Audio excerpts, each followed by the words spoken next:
बार फिर से आप लोगों का बहुत-बहुत स्वागत है आज के इस क्लास में।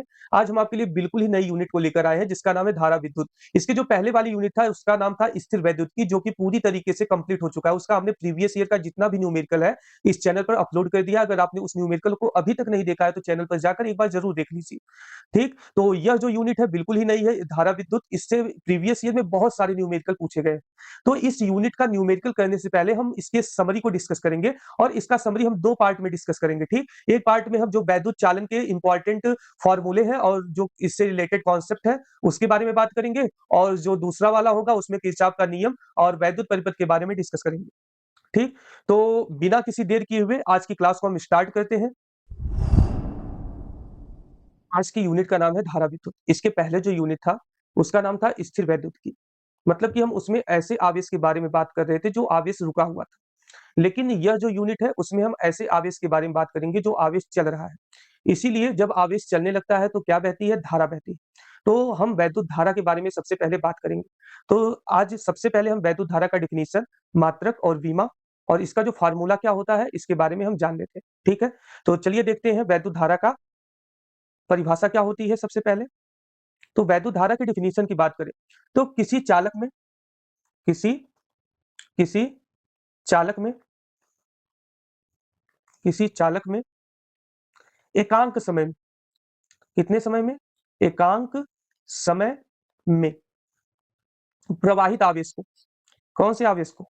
प्रवाहित आवेश को प्रवाहित आवेश को धारा कहते हैं, धारा कहते हैं। ठीक?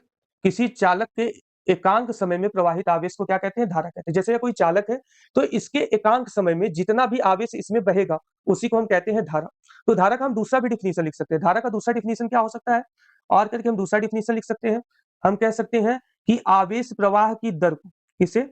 आवेश आवेश प्रवाह की दर को धारा कहते हैं। धारा कहते हैं। धारा कहते हैं। तो आवेश प्रवाह की दर को भी धारा कहा जाता है। धारा की अगर हम सिंबल की बात करें तो धारा का जो सिंबल होता है धारा को हम स्मॉल आई से प्रदर्शित करते हैं। किससे प्रदर्शित करते हैं? स्मॉल आई से। और स्मॉल आई बराबर क्या होता है? स्मॉल आई बराबर होता है क्यू बाई टी। क्यू का मतलब क्या? क्यू का मतलब आवेश। क्यू का मतलब आवेश और टी का मतलब क्या? टी का मतलब समय। तो आवेश बटा समय को भी हम वैद्युत धारा कहते हैं। ठीक? अब हम धारा के मात्रक के बारे में जान लेते हैं। तो सबसे पहली बात तो यह कि जो यह फार्मूला निकला हुआ है यहाँ से एक धारा का मात्रक हमको मिल जाता है। आवेश का मात्रक आप जानते हैं क्या होता है? कूलाम होता है। क्या होता है? कूलाम। और समय का मात्रक क्या होता है? सेकंड। तो कूलाम पर सेकंड यह धारा का मात्रक हो सकता है। लेकिन धारा एक मूल राशि है। आप क्लास 11th में पढ़े थे ऐसी राशियां जो किसी दूसरे राशि के ऊपर डिपेंड नहीं होती हैं उनको मूल राशियां कहते हैं। और जो इनके मात्रक होते हैं उनको मूल मात्रक कहते हैं। तो धारा एक मूल राशि, ठीक? और इसका मात्रक एक फिक्स मात्रक होता है। तो इसका मात्रक क्या होता है? इसका मात्रक होता है एम्पीयर। तो कूलाम पर सेकंड को हम क्या कह सकते हैं? एम्पीयर कह सकते हैं।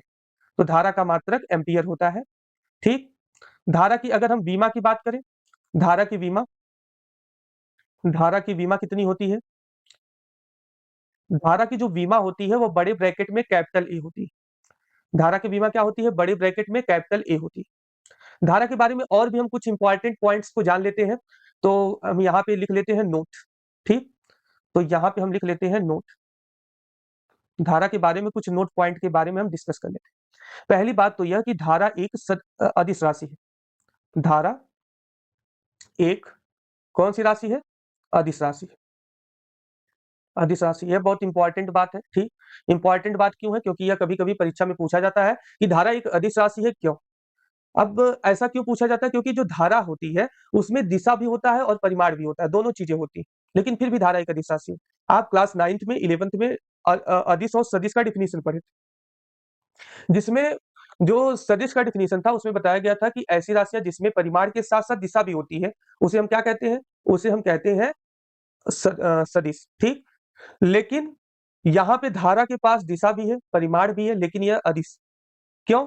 क्योंकि सदिश राशियों का जो पूरी परिभाषा होती है उसमें यह बताया जाता है कि सदिश राशियां वे राशियां होती हैं जिसमें दिशा के परिमाण के साथ-साथ दिशा होती है तथा साथ में वह सदिशों के नियम का पालन भी करते हैं। सदिशों के कुछ नियम होते हैं, उसके रूल को जो फॉलो करते हैं वही सदिश होते हैं।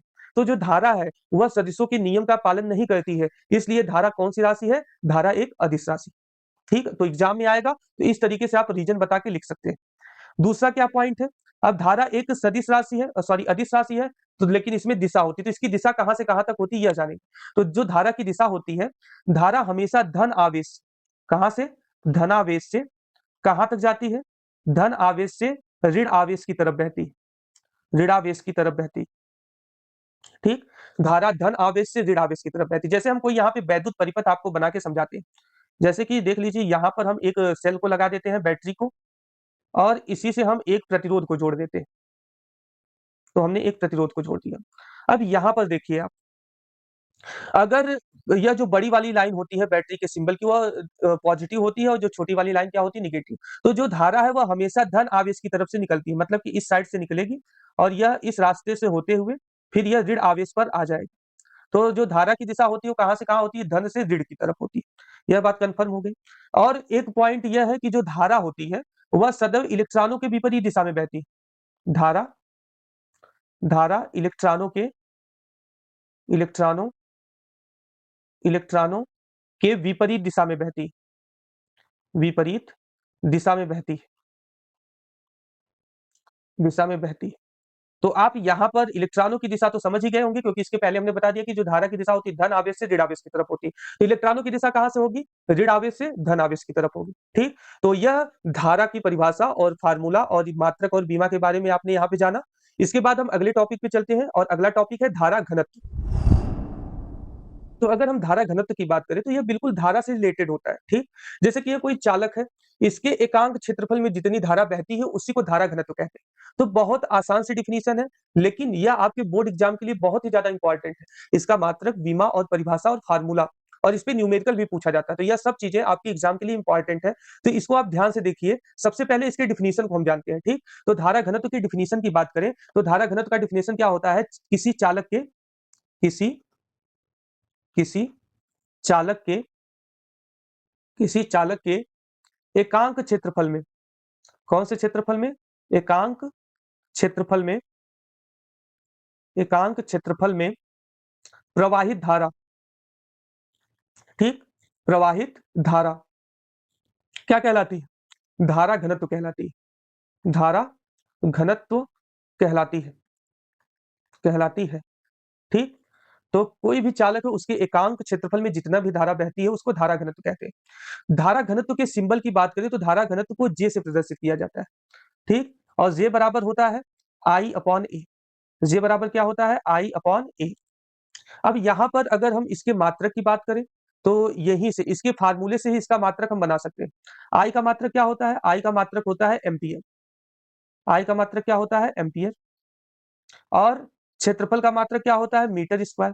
तो धारा घनत्व का मात्रक क्या हो जाएगा? Ampere per metre square. और इसकी बीमा की बात करेंगे धारा घनत्व के, तो आई की जो बीमा होती है वह ए होती है, और जो क्षेत्रफल है मीटर स्क्वायर है, तो इसकी बीमा कितनी होगी? इसकी बीमा हो जाएगी L2। और L2 को ऊपर लेकर जाएंगे तो यह कितना हो जाएगा? यह हो जाएगा L-2 इंटू ए। तो यह इसका बीमा होता है। और धारा घनत्व देखिए, धारा एक अदिश राशि है, लेकिन धारा घनत्व जो है वह एक सदिश राशि।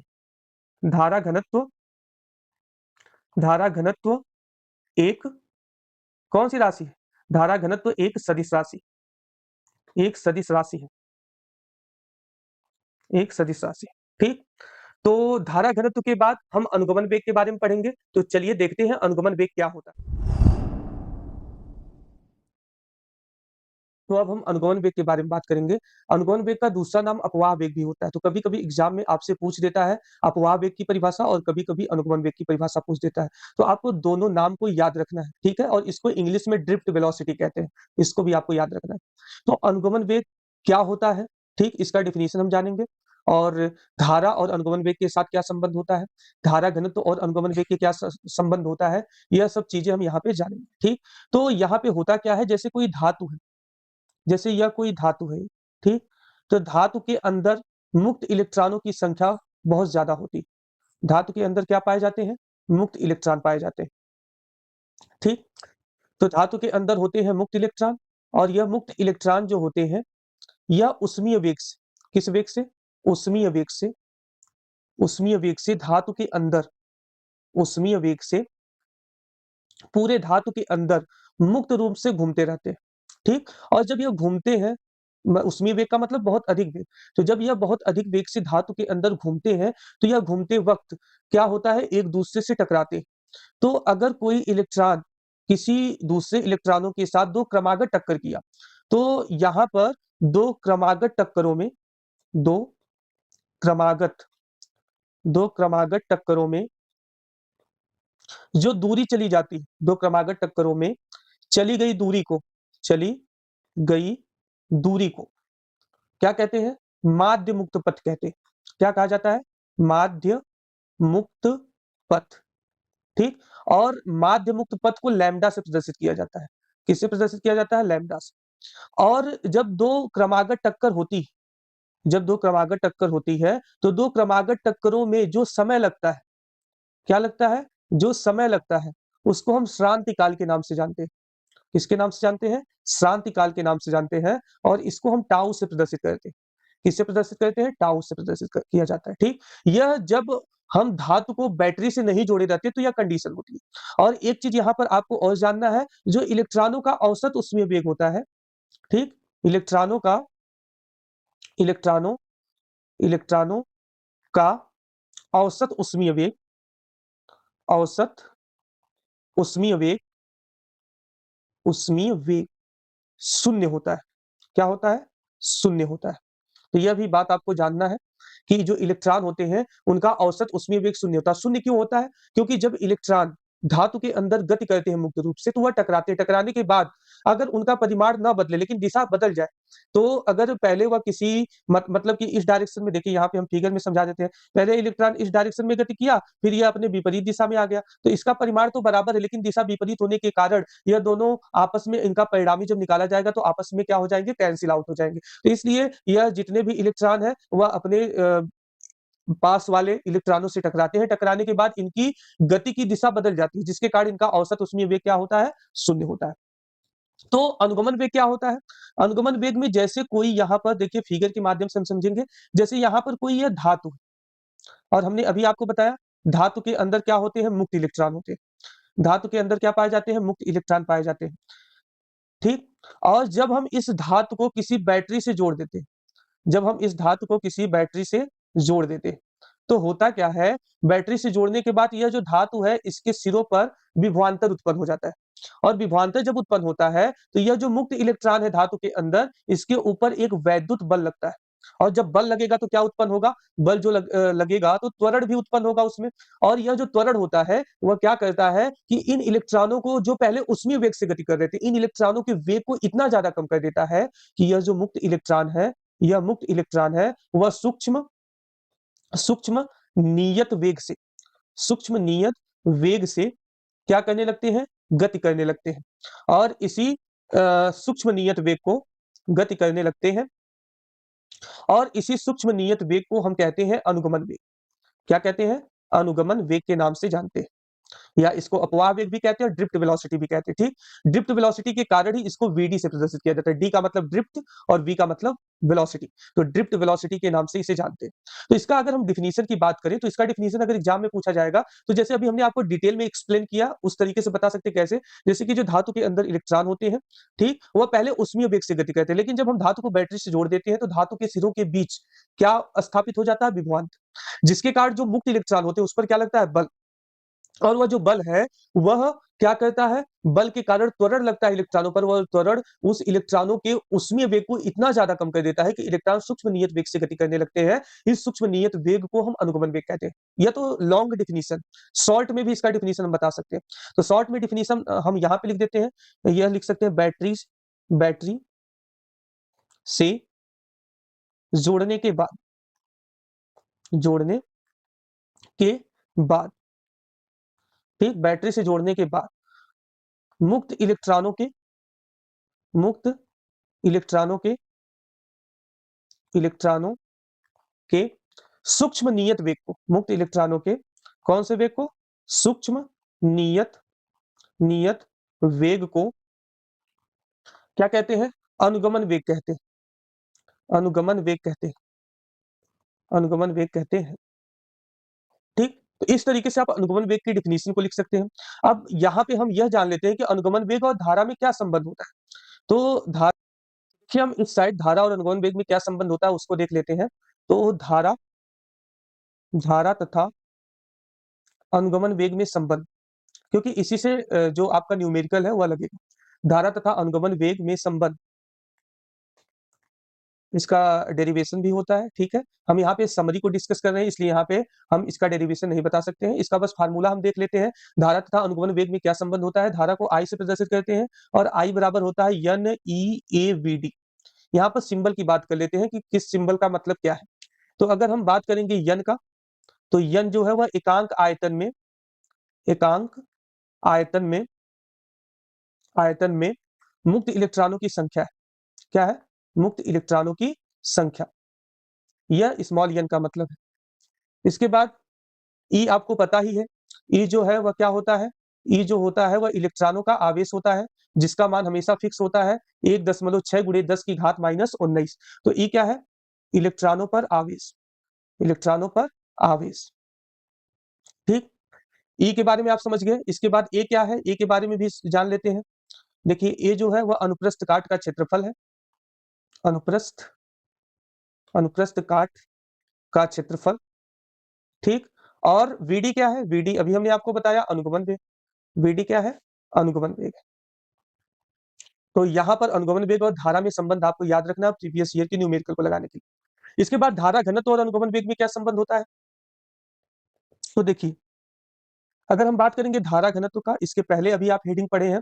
धारा घनत्व J बराबर होता है I/A।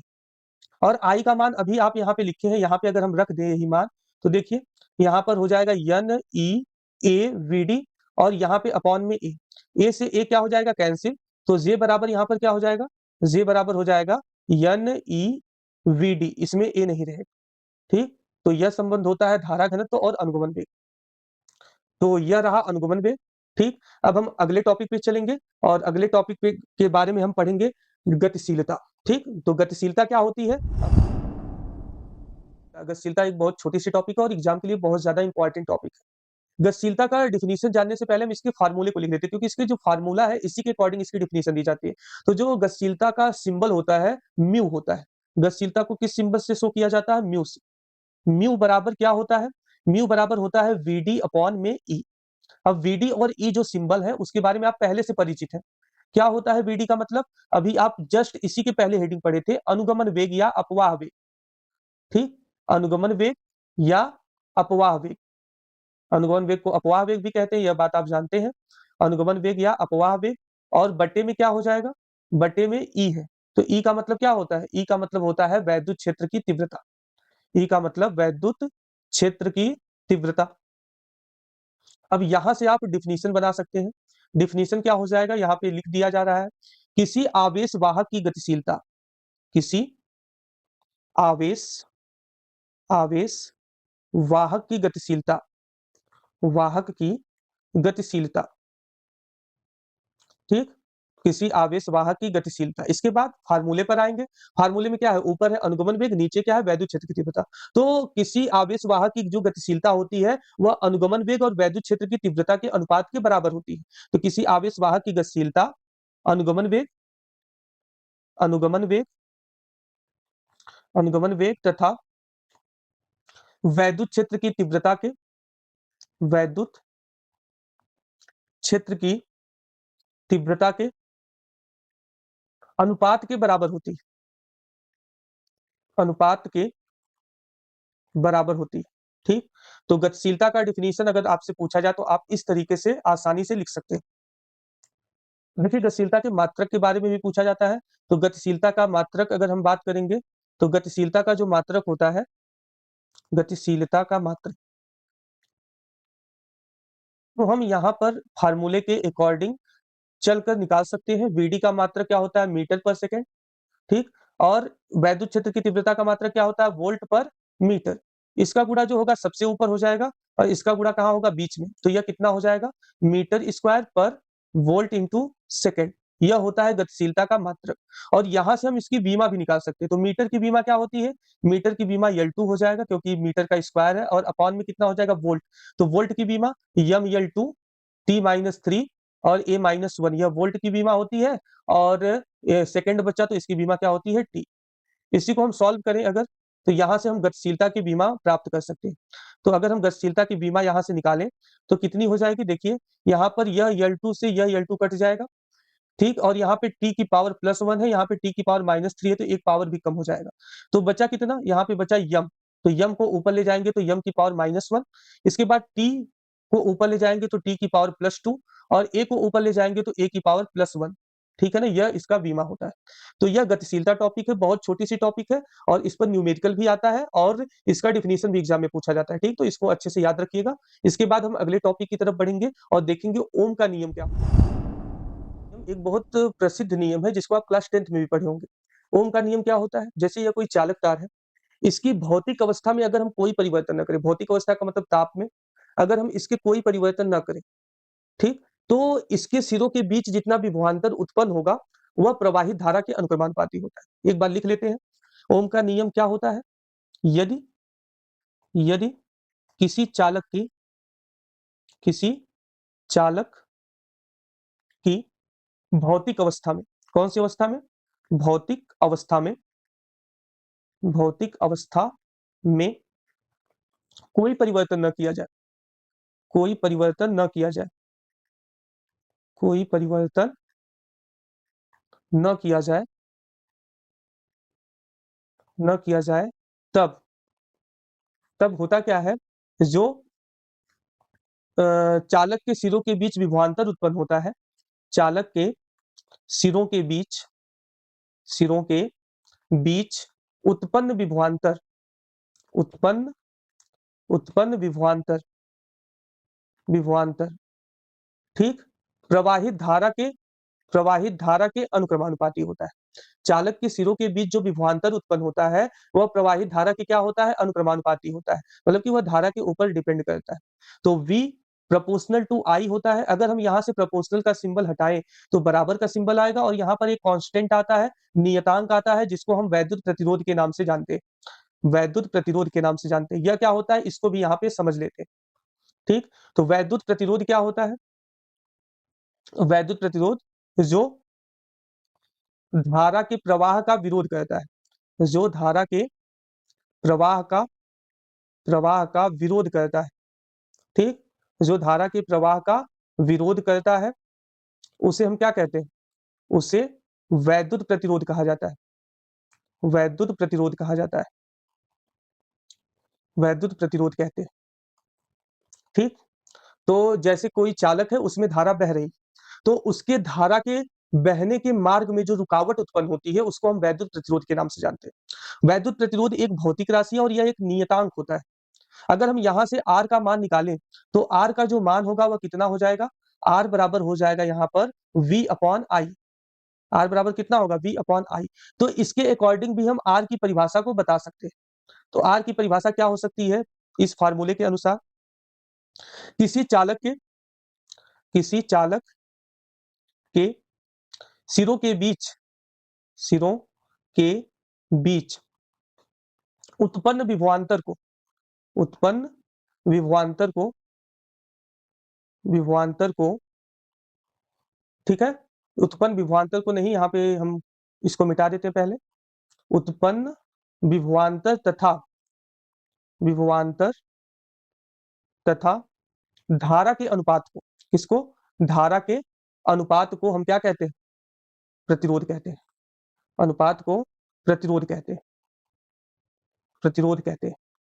और ओम का नियम भी हम इसी तरीके से बता सकते हैं। हम क्या ऐसे ओम का नियम दूसरे तरीके से बता सकते हैं, किसी चालक के सिरों के बीच उत्पन्न विभवांतर तथा धारा का अनुपात क्या होता है, नियतांक होता है। या आर क्या है, आर नियत ही है ना यहाँ पे, क्योंकि आपको पता है प्रोपोर्शनल का सिंबल हटाने के बाद आया है, तो आर एक क्या है, आर एक नियतांक है, इसका मान यहाँ पर नहीं बदलता है। ठीक, तो आर बराबर V/I होता है, और इसकी परिभाषा यहाँ पे नीचे हमने लिख दिया। तो आर के मात्रक और बीमा की बात कर लेते हैं। अगर हम बात करेंगे प्रतिरोध का मात्रक, ठीक है, इसको पहले हम साइड में कर देते हैं, इसके बाद इसके मात्रक और बीमा की बात करते हैं। देखिए प्रतिरोध का जो मात्रक होता है, प्रतिरोध का मात्रक इस साइड लिख लेते हैं, प्रतिरोध का मात्रक, प्रतिरोध का मात्रक अगर हम बात करेंगे जो फार्मूला है R बराबर V अपॉन I, इसके अनुसार वोल्ट प्रति एम्पियर होता है। क्या होता है? वोल्ट प्रति एम्पियर होता है और इसी को हम ओम कहते हैं। इसी को हम क्या कहते हैं? ओम कहते हैं। और ओम का सिंबल जो होता है वह हेडफोन के सिंबल की तरह होता है, इस तरीके से। ठीक है ना? तो यह ओम का सिंबल होता है। यह बात आप समझ गए होंगे। इसका हम बीमा भी लिख सकते हैं। तो आर की अगर हम बीमा लिखना चाहें तो आर की बीमा कैसे लिख सकते हैं? देखिए यहाँ पे आर की बीमा, यहाँ पर वी की बीमा क्या होगी? वोल्ट है तो यम यल 2 टी माइनस 3 ए माइनस 1, यह वी की बीमा होगी। और अपॉन में एम्पियर, तो एम्पियर की बीमा कितनी होती है? ए। और यह ए ऊपर जाएगा तो यह -1 हो जाएगा। तो इसके अकॉर्डिंग इसका बीमा क्या हो जाएगी? यम यल 2 टी माइनस 3 और ए माइनस 2, यह आर की बीमा होती है।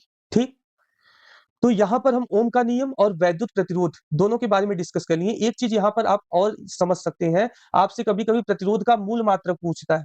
तो प्रतिरोध का यमकेएस सिस्टम में मात्रक, का यमकेएस पद्धति में मात्रक कितना होता है? यह देखने के लिए आप यहाँ से देखिए, यह किलोग्राम है, यम का मतलब किलोग्राम, यल का मतलब मीटर स्क्वायर और अपॉन, क्योंकि पावर माइनस में है तो अपॉन में लिख सकते हैं। यहाँ पे हो जाएगा सेकंड की पावर -3 और सॉरी यहाँ पे +3 हो जाएगा जब यह नीचे आएगा तो, और एम्पियर की पावर +2, यह इसका एमकेएस सिस्टम में मात्रक होता है। ठीक, वैद्युत प्रतिरोध के बाद हम पढ़ेंगे, ठीक है, वैद्युत चालकता क्या होती है। वैद्युत चालकता को जानने से पहले पिछले टॉपिक में एक चीज छूट गया था। अनुगमन वेग के आधार पे ओम के नियम का निगमन किया जाता है। तो उससे एक फार्मूला आता है, यहाँ पे वह फार्मूला हम लिख देते हैं। R इक्वल टू आता है यम, ठीक, यम यल अपॉन यन ई स्क्वायर ए टाउ, ए टाउ, यह फार्मूला होता है यम यल अपॉन एन ई स्क्वायर ए इंटू टाउ। ठीक है, यह अनुगमन वेग के आधार पे जब ओम के नियम का निगमन किया जाता है तो यह सूत्र आता है। इसमें जितने भी सिंबल है, इसमें यम का मतलब द्रव्यमान है, यल का मतलब लंबाई है, एन का मतलब क्या है? मुक्त इलेक्ट्रॉनों की संख्या, ई का मतलब इलेक्ट्रॉन पर आवेश, ए का मतलब अनुप्रस्थ काट का क्षेत्रफल, टाउ का मतलब शांति काल। टाउ का मतलब क्या? शांति काल। शांति काल का डिफिनेशन हमने आपको अभी इसके पहले बताया था। ठीक, तो अब हम बात कर लेते हैं वैद्युत चालकता की। वैद्युत चालकता क्या होती है? तो देखिए, वैद्युत चालकता का वो ऐसे कोई सिंबल होता नहीं है, लेकिन हम यहाँ पर इसको सी या जी से प्रदर्शित कर सकते हैं। ठीक है ना? बहुत से बुक में सी दिया रहता है, बहुत से बुक में जी दिया रहता है और बहुत से बुक में कोई सिंबल नहीं होता है। तो वैद्युत चालकता को सी या जी से प्रदर्शित करते हैं और यह बहुत आसान सी टॉपिक है। यह वैद्युत प्रतिरोध का व्युत्क्रम होता है। इसका हम डेफिनेशन कैसे लिख सकते हैं? वैद्युत प्रतिरोध के व्युत्क्रम को, वैद्युत प्रतिरोध, वैद्युत प्रतिरोध के व्युत्क्रम को, के व्युत्क्रम, व्युत्क्रम को क्या कहते हैं? वैद्युत चालकता कहते हैं। वैद्युत चालकता कहते हैं। वैद्युत चालकता कहते हैं। तो जो वैद्युत चालकता होती है वह पूरा जो प्रतिरोध होता है उसी का सब उल्टा होता है। इसका मात्रक भी प्रतिरोध के मात्रक का उल्टा होता है। जैसे प्रतिरोध का मात्रक क्या होता है? प्रतिरोध का मात्रक जो होता है वह ओम होता है। क्या होता है? ओम। लेकिन चालकता का मात्रक क्या होगा? चालकता का मात्रक होगा ओम इनवर्स, ओम इनवर्स, या होता है इसका महो भी होता है इसका मात्रक। ठीक है ना? महो होता है, या और क्या हो सकता है? साइमन भी इसका मात्रक होता है। क्या होता है? साइमन भी हो सकता है। तो इसके इतने मात्रक होते हैं चालकता के। और जो इसकी बीमा होती है वो प्रतिरोध की बीमा का बिल्कुल उल्टा होता है। मतलब जहाँ पे वहाँ पे पावर प्लस में थी वो पावर माइनस में हो जाएगी, जो पावर माइनस में थी वो पावर किस में हो जाएगी? प्लस में हो जाएगी। बस यही अंतर आएगा। तो यह है वैद्युत चालकता। ठीक, वैद्युत चालकता के बाद हम पढ़ेंगे विशिष्ट प्रतिरोध और विशिष्ट चालकता के बारे में। दोनों टॉपिक को एक ही बार में डिस्कस कर लेते हैं। ठीक, तो चलिए आगे देखते हैं विशिष्ट प्रतिरोध और विशिष्ट चालकता क्या होता है। कि जो विशिष्ट प्रतिरोध होता है वह क्या होता है, इसका भी डिफिनीशन हम इसके फार्मूले के अकॉर्डिंग दे सकते हैं। तो रो, इसको हम विशिष्ट प्रतिरोध को रो से प्रदर्शित करते हैं। किससे प्रदर्शित करते हैं? रो से। और रो बराबर होता है ई अपॉन में जे, ई अपॉन में जे। ई क्या है? वैद्युत क्षेत्र की तीव्रता और जे क्या है? धारा घनत्व। ठीक, तो इसके अकॉर्डिंग अगर हम परिभाषा देंगे तो कह सकते हैं वैद्युत क्षेत्र की तीव्रता। क्या कह सकते हैं? वैद्युत क्षेत्र की तीव्रता। और अपॉन में क्या बोल सकते हैं? धारा घनत्व। अपॉन में क्या बोल सकते हैं? धारा घनत्व। तो इसका परिभाषा अगर आपको देना हो तो आप कह सकते हैं कि वैद्युत क्षेत्र की तीव्रता तथा धारा घनत्व के अनुपात को हम क्या कहते हैं? विशिष्ट प्रतिरोध कहते हैं। रो बराबर ई अपॉन जे होता है। एक फार्मूला यहाँ से और निकल कर आता है। वह फार्मूला कैसे निकलता है वह भी हम बता रहे हैं आपको। जैसे कि रो बराबर है ई अपॉन जे। ठीक, और आपने विभव प्रवणता और वैद्युत क्षेत्र की तीव्रता में संबंध पढ़ा होगा, तो आपको यह बात पता होगा कि ई बराबर होता है वी अपॉन यल। ठीक। और जे बराबर आपने अभी इसी लेसन में पढ़ा है आई अपॉन ए होता है। तो यह दोनों मान अगर हम यहाँ पे रखेंगे तो दोनों मान रखेंगे तो यहाँ पे हो जाएगा v अपॉन यल और इसके अपॉन आई अपॉन क्या हो जाएगा ए। इसका मल्टीप्लाई सबसे ऊपर, इसका मल्टीप्लाई बीच में करेंगे तो रो बराबर यहाँ पर एक और फार्मूला आ जाएगा v अपॉन आई, ठीक। और into v upon I into कितना हो जाएगा a अपॉन यल। और आपने ओम का नियम अभी इसी के जस्ट पहले पढ़ा है तो v अपॉन आई बराबर क्या होता है ओम के नियम से r होता है। आप रो बराबर क्या लिख सकते हैं, रो बराबर लिख सकते हैं आर ए अपॉन एल। तो यह होता है एक और फार्मूला विशिष्ट प्रतिरोध का। अगर हम विशिष्ट प्रतिरोध की मात्रक की बात करें तो विशिष्ट प्रतिरोध का मात्रक, इसको एक साइड कर देते हैं फिर आगे चलते हैं।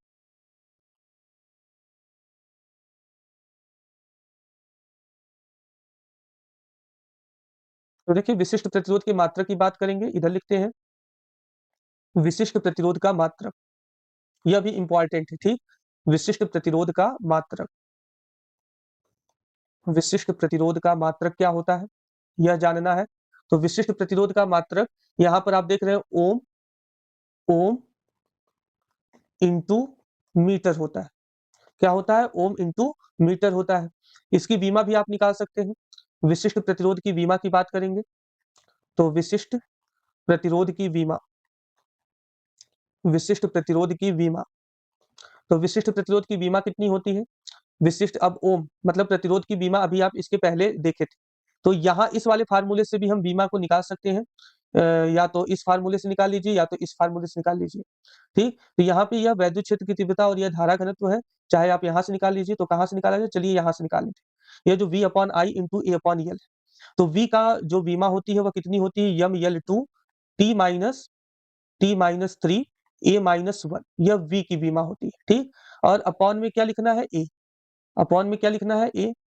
और इधर आप देख रहे हैं क्षेत्रफल है तो क्षेत्रफल का क्या होता है यल टू, और अपॉन में कितना है लंबाई है तो लंबाई का कितना होता है यल।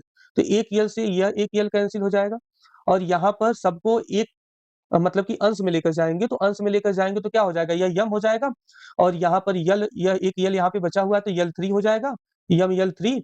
और यहाँ पर हो जाएगा टी माइनस थ्री और ए माइनस टू यहाँ पे हो जाएगा। तो यह विशिष्ट प्रतिरोध का बीमा होगा। बात करें विशिष्ट प्रतिरोध के इंपॉर्टेंट पॉइंट का, तो विशिष्ट प्रतिरोध, विशिष्ट प्रतिरोध, विशिष्ट प्रतिरोध, ठीक है ना, चालक के प्रकृति के ऊपर निर्भर करता है। चालक के किसके ऊपर निर्भर करता है, प्रकृति के ऊपर निर्भर करता है। प्रकृति के ऊपर निर्भर करता है कि चालक की प्रकृति क्या है, निर्भर करता है इसके आकार पर, लंबाई पर, क्षेत्रफल पर। आकार, लंबाई, क्षेत्रफल पर, इन सभी चीजों पर विशिष्ट प्रतिरोध डिपेंड नहीं करता है। एक चीज और, विशिष्ट प्रतिरोध जो है वह तापमान पर भी निर्भर करता है। किस पर, तापमान, टेम्परेचर के ऊपर भी यह डिपेंड करता है। तो यह बातें विशिष्ट प्रतिरोध के बारे में आप समझ गए होंगे। यह फार्मूला, आप यह दोनों फार्मूला याद रखिएगा, एक यह वाला फार्मूला और एक यह वाला फार्मूला, जिससे आप न्यूमेरिकल को सॉल्व करेंगे, ठीक। तो अब हम यहीं पर पढ़ लेते हैं किसके बारे में, विशिष्ट चालकता के बारे में। इसके बाद आगे की टॉपिक देखा जाएगा। तो हम यहाँ पे पढ़ लेते हैं विशिष्ट चालकता के बारे में, इसको एक साइड पहले कर देते हैं। तो देखिए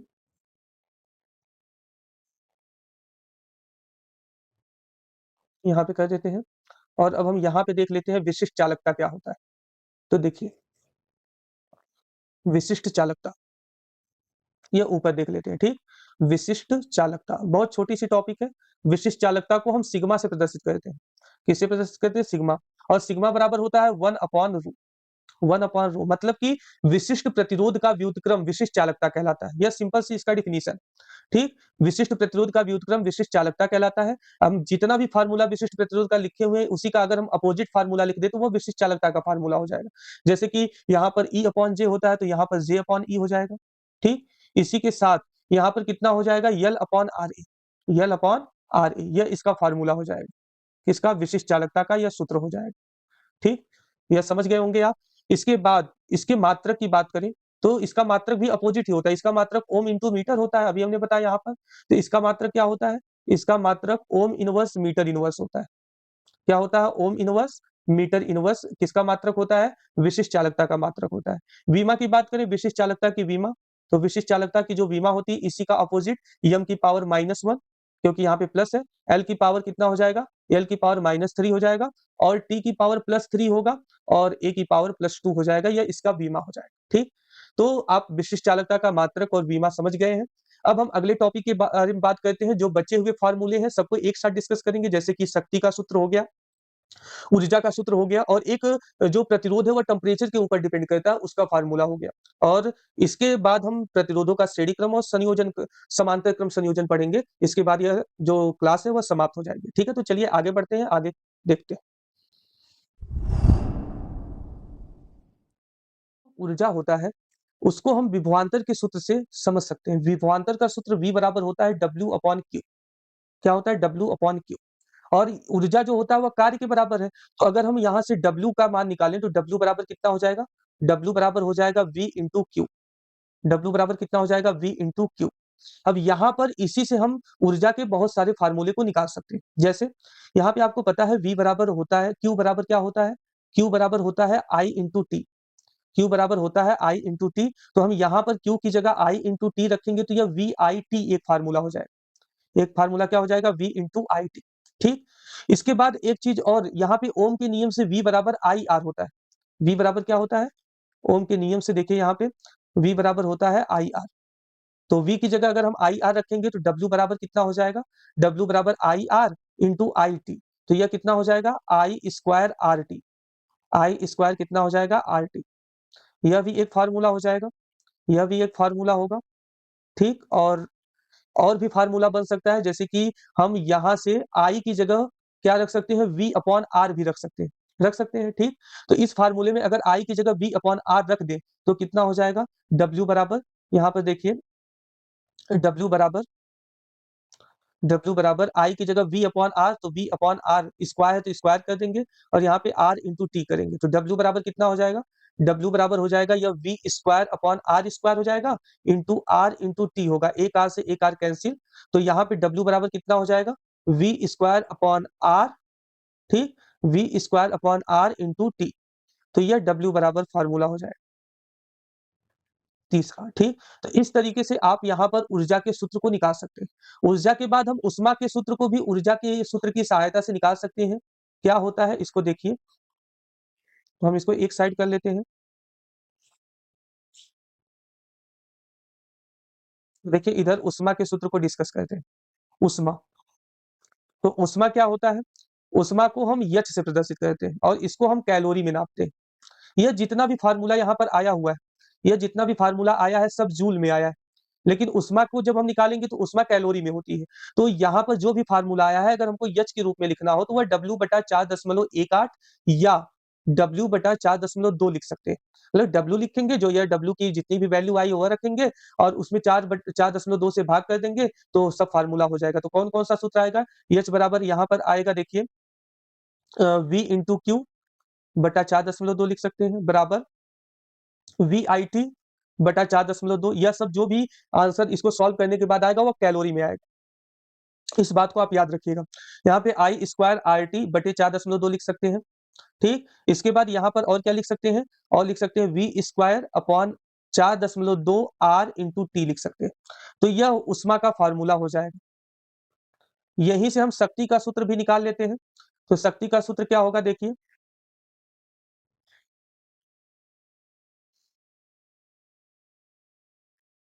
शक्ति, यहाँ पे हम शक्ति की बात करते हैं।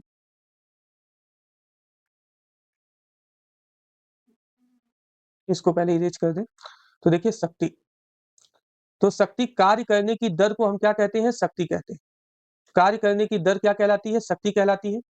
तो अगर हम कार्य में, अगर हम कार्य में, ठीक है ना, टी से भाग कर दे, समय से भाग कर दे, तो वह क्या बन जाती है, शक्ति। कार्य करने की दर को हम शक्ति कहते हैं।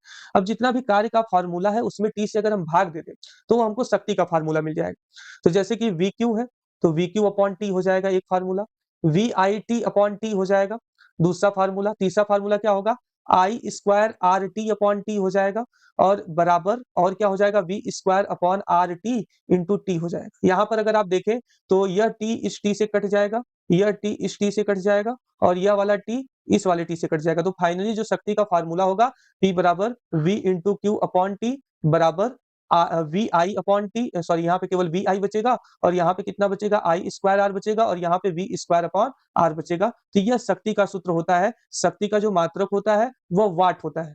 शक्ति का मात्रक क्या होता है, वाट। तो जब हम इसको सॉल्व करेंगे तो जो आंसर आएगा वो वाट में आएगा।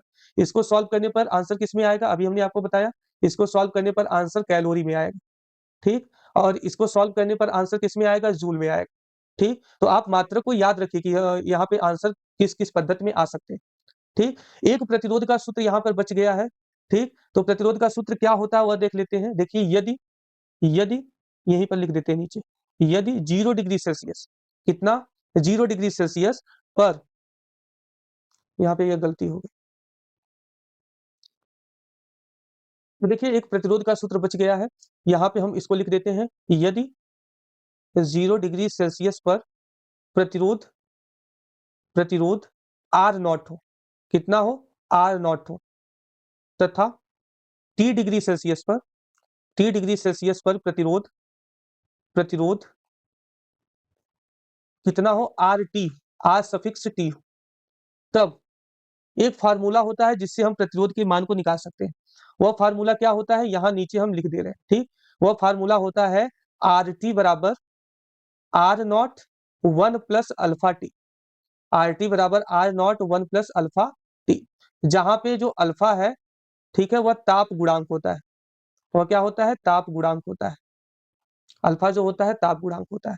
तो यह भी बहुत इंपॉर्टेंट सूत्र है जिससे न्यूमेरिकल सॉल्व होंगे, इसलिए इसको भी आप याद रखिए, ठीक। अब हमारा बस 2 टॉपिक बचा है, श्रेणी क्रम और समांतर क्रम प्रतिरोधों का, और यह एग्जाम के लिए इंपॉर्टेंट बिल्कुल भी नहीं, क्योंकि यह आउट ऑफ सिलेबस, लेकिन इसको जानना जरूरी है। जब आप व्हीटस्टोन ब्रिज आगे पढ़ेंगे तो आपको श्रेणी क्रम और समांतर क्रम में जोड़ना प्रतिरोधों को आना चाहिए। तो चलिए एक बार उसको भी देख लेते हैं, प्रतिरोधों का श्रेणी क्रम और समांतर क्रम संयोजन क्या होता है। कि जो प्रतिरोधों का संयोजन होता है वो 2 प्रकार का होता है। कौन-कौन सा होता है? पहला होता है श्रेणी क्रम। कौन सा? श्रेणी क्रम। और दूसरा कौन सा होता है? समांतर। सेकंड कौन सा होता है? समांतर। श्रेणी क्रम में हम प्रतिरोधों को कैसे जोड़ते हैं? दूसरा होता है समांतर क्रम। तो श्रेणी क्रम में हम प्रतिरोधों को कैसे जोड़ते हैं? जैसे कि यह कोई हम मान लेते हैं पहला प्रतिरोध, ठीक है? तो जब हम किसी पहले प्रतिरोध के दूसरे सिरे को किसी दूसरे प्रतिरोध के, ठीक है ना, पहले सिरे से जोड़ते हैं, और जब दूसरे प्रतिरोध के दूसरे सिरे को तीसरे प्रतिरोध के, ठीक है, पहले सिरे से जोड़ते हैं, तो यह जो संयोजन है वह क्या कहलाता है? श्रेणी क्रम संयोजन कहलाता है। श्रेणी क्रम संयोजन में जो प्रतिरोध का सूत्र होता है उसको हम डायरेक्ट जोड़ देते हैं, आर बराबर आर वन, यहाँ पे R one plus R two plus R three, इसको डायरेक्ट जोड़ा जाता है। श्रेणी क्रम में और भी आपको एक चीज याद रखना है, श्रेणी क्रम में धारा जो है सभी प्रतिरोधों में, धारा सभी सभी प्रतिरोधों में समान रूप से बहती है, लेकिन सभी प्रतिरोधों का जो विभवांतर होता है वह क्या होता है? विभवांतर जो सभी प्रतिरोधों का होता है वह अलग-अलग होता है, अलग-अलग होता है। और समांतर क्रम की अगर हम बात करेंगे तो समांतर क्रम संयोजन में देखिए, समांतर क्रम में जैसे कि हम 3 प्रतिरोध लेकर चल रहे हैं, यह पहला प्रतिरोध हो गया, यह दूसरा प्रतिरोध हो गया, और एक तीसरा प्रतिरोध हो गया। तो अगर हम इन तीनों प्रतिरोधों के पहले सिरे को किसी एक बिंदु से, और जो दूसरा सिरा है उसको किसी दूसरे बिंदु से जोड़ देते हैं, तो यह जो संयोजन है वह समांतर क्रम संयोजन कहलाता है। समांतर क्रम संयोजन के लिए जो प्रतिरोधों का सूत्र होता है वह 1 अपॉन आर बराबर 1 upon R one plus 1 upon R two plus 1 upon R three होता है, ठीक। तो यह फार्मूला आप याद रखेंगे। और एक चीज यहाँ पर इसमें भी याद रखनी है कि इसमें जो धारा होता है वह क्या होता है? अलग अलग होती है। सभी प्रतिरोधों में जो धारा है वह अलग अलग बहती है, लेकिन सभी प्रतिरोधों का विभवांतर क्या होता है? विभवांतर समान होता है। सभी प्रतिरोधों का विभवांतर समान होता है, ठीक। तो यह रही आज की पहली समरी वाली क्लास। अभी एक क्लास और आएगी समरी की, जिसमें किरचॉफ का नियम और वैद्युत परिपथ के बारे में डिस्कस किया जाएगा। तो यह क्लास हमको आपको कैसी लगी, आप हमें कमेंट करके जरूर बताइएगा, और अगर अच्छे लगे तो क्लास को लाइक करिएगा और चैनल को भी सब्सक्राइब करिएगा। तो मिलते हैं अगले क्लास में, तब तक के लिए जय हिंद।